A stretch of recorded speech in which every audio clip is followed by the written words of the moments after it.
Magandang araw mga kaagrisikap. Mag-spray naman ako ngayon ng 2,4-D Easter sa mga damo na parang kung sa amin tawagin na elugbati, yung malambot lang na damo.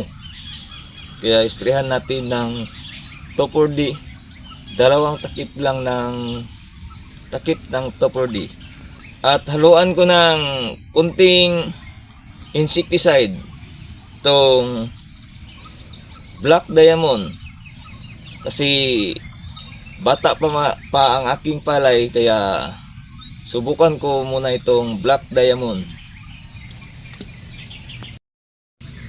Lagyan na lang natin ng 100 ml per 16 liters of water in 1 knapsack.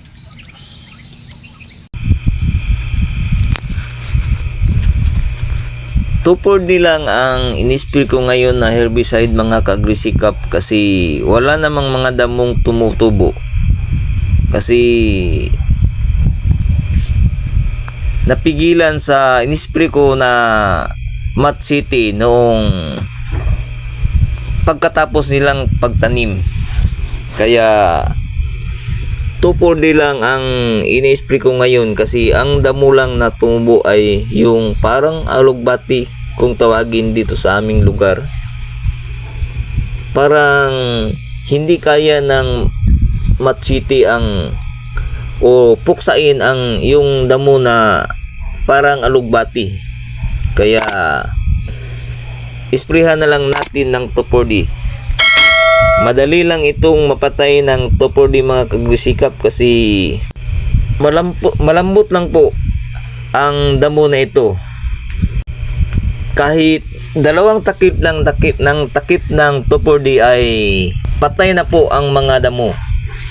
At hinaluan ko na lang po ng kunting insecticide mga kaagrisikap para madipinsahan ang aking palay, kasi kadalasan stage ng palay na ito ay mag-umpisa na ang mga stem borer, yung mga puting paru-paro na lumilipad.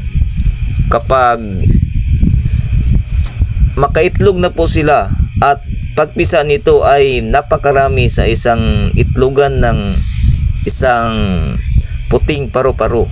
Kaya dapat prevention lagi tayo para hindi makaporma ang mga stem borer, kasi malaki ang epekto sa ating palay kapag stem borer na ang dumapo sa ating mga palay mga kaagrisikap.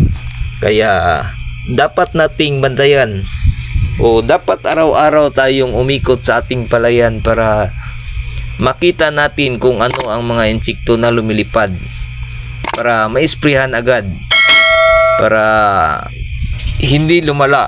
Ang ganda pala ng lumping variety mga kaagrisikap. Ngayon lang po ako nakatanim ng variety na ito. Ang lakas sumuhi. 15 days pa lang ang aking tanim, pero ang dami ng tillers. Sana tuloy-tuloy lang po ang tubo ng ating palay, o tuloy-tuloy lang po ang kagandahang tubo ng ating palay hanggang magbunga po ito, para maganda naman ang ating ani, kahit mura ang presyo ng ating palay ngayon dito sa aming lugar o sa lahat ng lugar. At